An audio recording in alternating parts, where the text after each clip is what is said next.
უზენაეს სასამართლოს გადაწყვეტილებით ქალი პოლიციელის სემა პოლიციელზე თავდასხმა არ არის. პოლიციელის დანით დაზიანება პოლიციელზე თავდასხმა არ არის. მინის ბოთრის პოლიციელისთვის თავში ჩარტყმაც არ არის პოლიციელზე თავდასხმა. პოლიციელისთვის ფეხის ამორტყმა საზარდულის არეში. არა.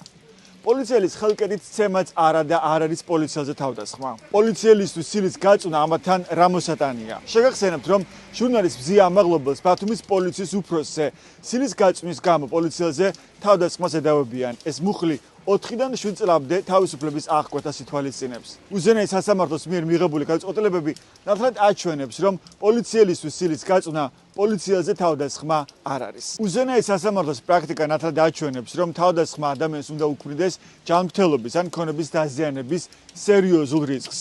უნდა დასტურდებოდეს, რომ ეს იყო ბრალდებულის განზრახვა. მაგალითად, როცა პოლიციელს თავში მინის ბოთლი ჩაარტყეს, ამ საქმეში ექსპერტიზის დასკვნასაც ნახავთ.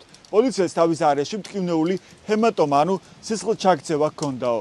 როცა პოლიციელს დანა დაარტყეს, აქაც დადასტურდა ჯანმრთელობის დაზიანება, თუმცა სასამართლომ ხაზი გაუსვა იმას, რომ მსჯავრდებულს პოლიციელისთვის დაზიანება არ მიუყენებია მისი ჯანმრთელობის ხელყოფის მიზნით. ზიამაღლობელის დაკავების შემდეგ ბათუმის პოლიციის უფროსმა ირაკლი დგებუაძემ განაცხადა, სილის გაწვნის შემდეგ ტკივილი განვიცადეო.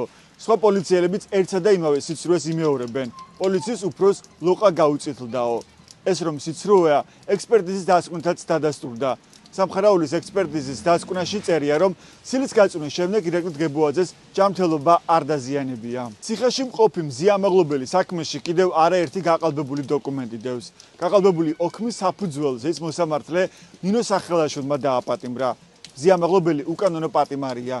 იგი პროტესტის ნიშნად 38 დღე შიმშილობდა. მან შიმშილობა 18 თებერვალს შეწყვიტა. თქვენი აზრით, რასთან გვაქვს საქმე, როცა პოლიციელის დანით დაჭრა, ან მისთვის თავში ბოთლის ჩარტყმა პოლიციელზე თავდასხმა არ არის. მაშინ როგორ შეიძლება სილის გაწვნა იყოს პოლიციელზე თავდასხმა?